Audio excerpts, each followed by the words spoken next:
Hey YouTube, what's up? In JT Sasuke.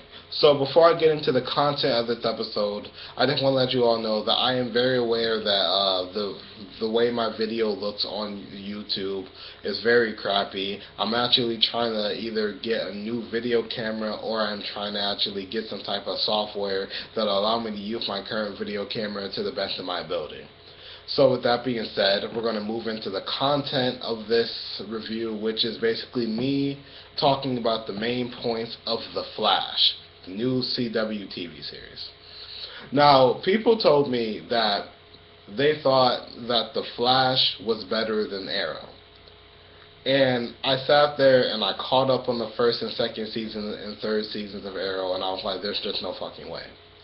Then I watched the first season of Flash, and I caught up. The only episode I didn't watch was the episode that aired on Tuesday. I'm actually currently looking for that episode. Hopefully it comes out soon, so that way I can actually watch it, and I'm actually going to review that episode for you guys. It's going to be a late one, but I will be reviewing those. And by the way, that review is going to be coming out on Wednesday.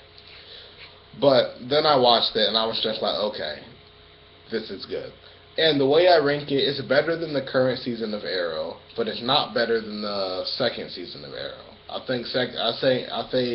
say season 2 of Arrow was the best, and then it's on par with Arrow season 1. That's how I feel.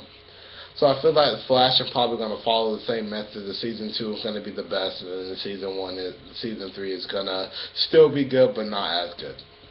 So we move on from there, and basically, Barry Allen becomes the Flash. I like how they did it in Arrow, and then they actually showed in detail what happens.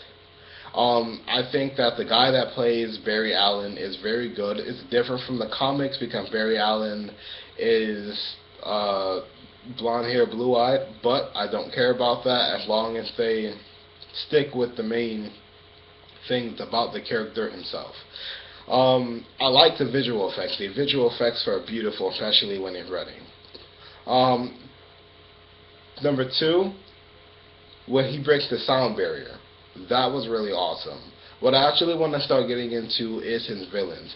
A lot of his villains that he's been fighting have been very good, very consistent. The thing I like about the villains in this show is that each and every one of them are different on some type of way, and they test Barry in some type of way. They make it where Barry has to think about, how am I going to do this? Because as Oliver said, you can't just run into it. You got to think about it and figure out how to beat him. And since Barry is not, the scientific type of person like Dr. Wells and stuff like, and people like that, and Cisco, he has that team behind him that definitely helps him. Barry is kind of okay at thinking on his feet right now, but not the best. But his villains are grade A, especially when he fought his old bully. I thought that was very good.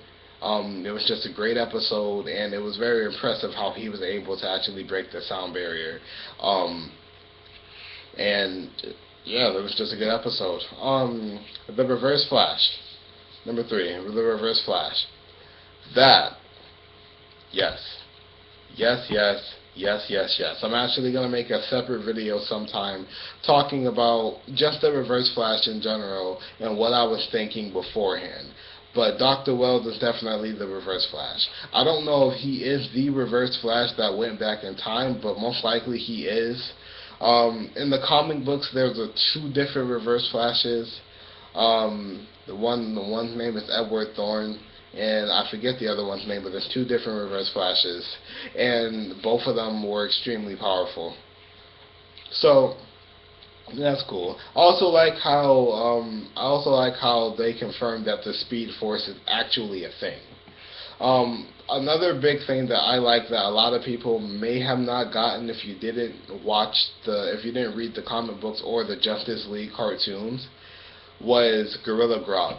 Now, Gorilla Grodd is a intelligent gorilla who can actually speak English and has telepathic powers. And he's extremely strong, very good combat-wise.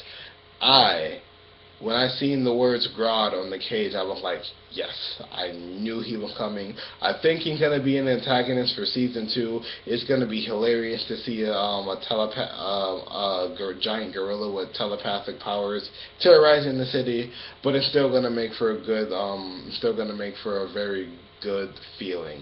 The rest of the season is really going to play out with the Reverse Flash and stuff like that. And then the final thing I'm going to talk about is Barry going back in time. Now, obviously, an adult Barry went back in time and tried to stop the Reverse Flash from killing his mom and failed. Barry said that he's actually going to stop him. He's actually going to use the images that he sees, and he's going to learn from them so that when he goes back in time, he won't fail. Now, also, Barry's love life is very interesting. Him and Caitlin are going to become a thing later. I can feel it. Him and Iris are going to be a thing way later on in the series.